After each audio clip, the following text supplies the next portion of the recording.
عملتي كده ازاي؟ لا مش جابوا لي طياره عاديه، طلعت على طياره عاديه. كتير بتقول ان الهام شاهين ايه علاقتها بالمسرح؟ دايما سينما وتلفزيون. حضرتك جايه مخصوص من شرم الشيخ والدوره بتاعه المهرجان باسم حضرتك، عملتي كده ازاي؟ استاذ صبحي غالي عندي جدا جدا وفرحانه بيه قوي، ويستحق اكبر تكريم في الكون، فلازم اكون معاه، افرح معاه باللحظه الجميله دي. جيتي ازاي؟ جابولك طياره ولا جيتي ازاي؟ لا مش جابوا لي طياره عاديه، طلعت على طياره عاديه وهرجع على طياره عاديه. ناس كتير بتقول ان الهام شاهين ايه علاقتها بالمسرح؟ دايما سينما وتلفزيون. انا عامله 25 مسرحيه، بس مش كل الاعمال الناس شافوها، لان يمكن الحاجات قديمه من الثمانينات والتسعينات دي الفتره. 20 سنه اشتغلت كتير قوي في المسرح. انا اخر مسرحيه بهلول في اسطنبول قعدت 5 سنين على المسرح، وكان استاذ صبحي بيقول عايزين نعمل اعمال ونسافر بيها ونلف.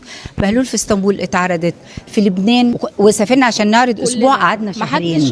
اتعرضت في الكويت، اتعرضت في قطر، اتعرضت في الامارات. المسرحيات دي كل مره على فكره كانوا يقولوا لنا مثلا احنا هنعرض 3 ايام في البلد دي، ال3 ايام يبقوا 10 ايام. وقلت لك لبنان قالوا لنا اسبوع، قعدنا شهرين كومبليت، وقعدت 5 سنين على المسرح. فانا اشتغلت مسرح، وقبلها خشب الورد 3 سنين مع محمود عبد العزيز وعبد المنعم مدبولي، واعمال مهمه يعني. واشتغلت كتير في مسرح القطاع العام والمسرح من الادب العالمي، حاجات كتير، وكاليجولا مع نور الشريف. المسرح بالدرجه الاولى قبل ما اكون السينما والتلفزيون. الحاجات دي فين؟ اتصورت فين؟ يا رب ما بتتذاعش ليه؟ ولا فين؟ موجوده فين؟